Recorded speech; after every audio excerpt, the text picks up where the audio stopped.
Le zoo de Vincennes fête son 50e anniversaire. C'est en effet à l'occasion de l'exposition coloniale qu'il avait été inauguré par le président Albert Lebrun.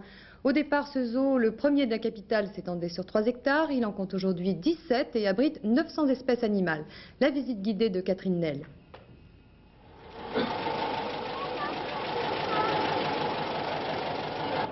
Happy Birthday, le zoo de Vincennes a 50 ans et se porte bien.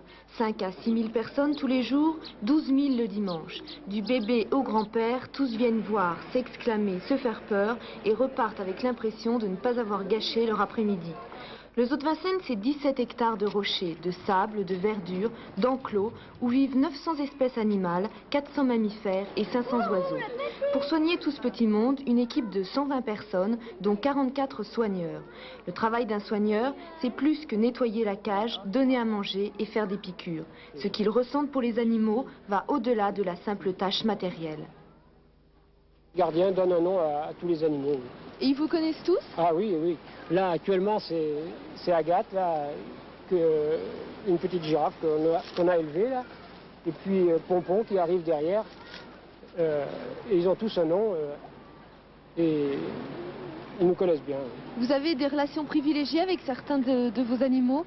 Là, moi, c'est les girafes, là, je préfère, parce que c'est en particulier moi qui ai donné les premiers biberons à ces animaux-là. Mais autrement, le panda aussi, que je soigne particulièrement, me connaît bien. J'ai pu rentrer très longtemps avec lui, jusqu'à temps qu'il ait pris une taille. Ce panda prénommé Yin-Yin, c'est le clou du zoo de Vincennes, le seul panda de toute la France. Il n'a pas encore trouvé de femme, mais les vétérinaires lui cherchent une compagne, une dame panda made in USA.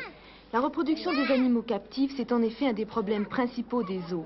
Il n'est pas évident d'accoupler autoritairement deux bêtes qui ne se connaissent pas. Pourtant, à Vincennes, il y a environ 100 reproductions par an. Preuve que les animaux s'adaptent relativement bien à la vie captive. Comment se comportent les animaux en captivité? Est-ce qu'ils vivent plus longtemps? En général, ils peuvent utiliser jusqu'au bout leur possibilité de vie, ce qu'ils ne peuvent pas faire dans la nature parce que lorsque, par exemple, ils boitent ou si les dents commencent à s'user, bon, soit ils sont rattrapés par les prédateurs, soit ils meurent de faim.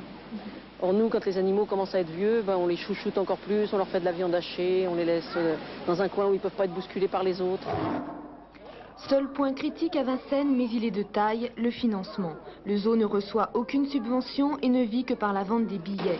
Cela suffit pour assurer l'alimentation et l'hygiène des animaux, pas pour améliorer l'aspect extérieur et faire des investissements.